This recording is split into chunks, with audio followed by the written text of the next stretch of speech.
আসসালামু আলাইকুম ওয়া রাহমাতুল্লাহি ওয়া বারাকাতুহু। সুপ্রিয় দর্শক শ্রোতাবৃন্দ, আশা করি আল্লাহর রহমতে আপনারা সকলেই অনেক ভালো আছেন। সম্মানিত বন্ধুগণ, বরাবরের মতো আবার আপনাদের মাঝে হাদিস নিয়ে হাজির হয়েছে। আশা করি আজকের হাদিসটিও অসাধারণ হতে যাইতেছে। আমি আশা রাখবো আপনারা মনোযোগী হবেন, মনোযোগ সহকারে শুনবেন এবং দেখবেন ইনশাআল্লাহ। সকলের প্রতি দোয়া রেখে শুরু করছি আজকের হাদিস।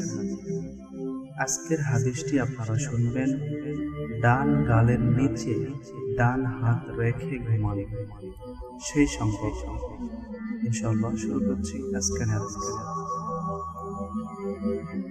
হাদিস নম্বর 6314, সহিহুল বুখারী। মুসা ইবনু ইসমাইল রাহিমাহুল্লাহ হযরত হুযায়ফা রাদিয়াল্লাহু আনহু থেকে বর্ণিত, তিনি বলেন, নবী করিম সাল্লাল্লাহু আলাইহি ওয়াসাল্লাম রাতে নিজ বিছানায় শোয়ার সময় নিজ হাতখানা গালের নিচে রাখতেন। তারপর বলতেন, বিসমিকা আমুতু ওয়া আহইয়া, হে আল্লাহ, আপনার নামেই মরি, আপনার নামেই জীবিত হই।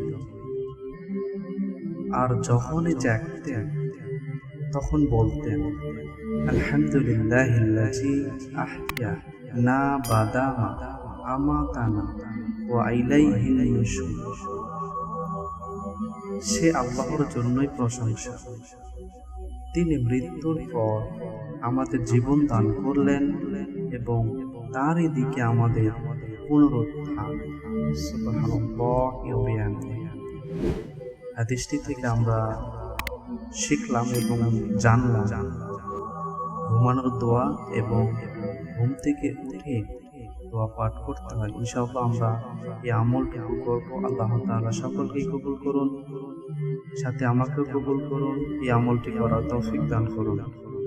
আজকের মতো এই পর্যন্তই। আশা করি আপনারা আমল করে যাবেন ইনশাআল্লাহ। পরবর্তী হাদিস আসা পর্যন্ত আপনারা সকলে ভালো থাকুন, সুস্থ থাকুন। সকলের প্রতি দোয়া রেখে আজকের মতো এই পর্যন্তই। আসসালামু আলাইকুম ওয়া রাহমাতুল্লাহি ওয়া বারাকাতুহু।